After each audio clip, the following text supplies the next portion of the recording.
Magandang umaga sa ating lahat. Patuloy pa rin umiiral ang northeast monsoon o amihan dito sa bahagi ng Northern Luzon, kung saan ngayong araw dala pa rin natin yung maulap na kalangitan at mga pagulan sa bahagi yan ng extreme Northern Luzon. Samantala, ang shear line naman ay patuloy pa rin nakakaapekto dito sa may silangang bahagi ng Central at Southern Luzon, kung saan meron pa rin itong dalang maulap na kalangitan at mataas na tsansa ng mga pag-ulan, pagkidlat at pagkulog dito yan sa silangang bahagi ng Luzon. So pag-ingat pa rin para sa ating mga kababayan sa posibilidad ng mga pagbaha at pagguho ng lupa. Samantala, sa nalalabing bahagi naman ng ating bansa ay generally fair weather condition yung ating mararanasan, maliban na lamang yan sa mga tsansa pa rin ng may hinang pagulan or pag-ambon sa nalalabing bahagi pa ng Northern Luzon, maging sa mga tsansa ng mga isolated rain showers or thunderstorms sa nalalabing bahagi pa ng ating bansa. At sa kasalukuyan ay wala rin tayong minomonitor or namamataan pa na sama ng panahon na maaaring makaapekto dito sa ating bansa.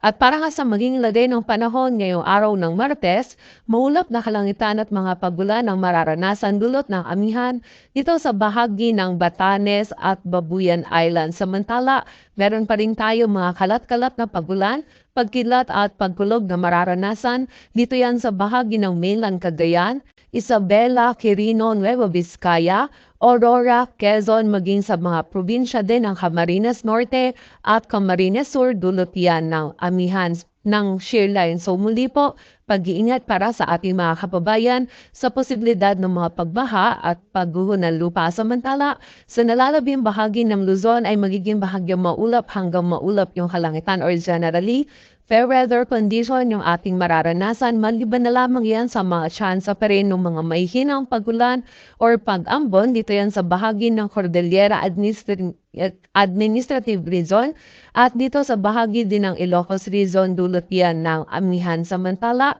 meron din tayong tsansa ng mga biglaang pagulan, pagkilat at pagkulog dito naman yan sa Metro Manila, maging sa nalalabing bahagi pa ng Luzon, dulot naman yan ng mga localized thunderstorms. Agwat ng temperatura dito sa Metro Manila ay mula 23 to 30 degrees Celsius. Samantala sa bahagi naman ng Visayas at Mindanao, ang buong bahagi ng Visayas at Mindanao ngayong araw ay makakaranas pa rin ng bahagyang maulap hanggang sa maulap na kalangitan or generally fair weather condition pa rin yung ating mararanasan, maliban na lamang yan sa mga tsansa pa rin ng mga isolated na mga pagulan, pagkilat at pagkulog dulot yan ng mga localized thunderstorms. And during severe thunderstorms, ito po mga pagulan nito ay posible pa rin maging katamtaman hanggang sa mga malalakas na pagulan na maaaring magdulot ng pagbaha at pagguho ng lupa. At para naman sa lagay ng dagat baybayin ng ating bansa, wala tayong nakataas na gale warning, kaya malaya mga kapalaot yung mga kababayan natin mga isda,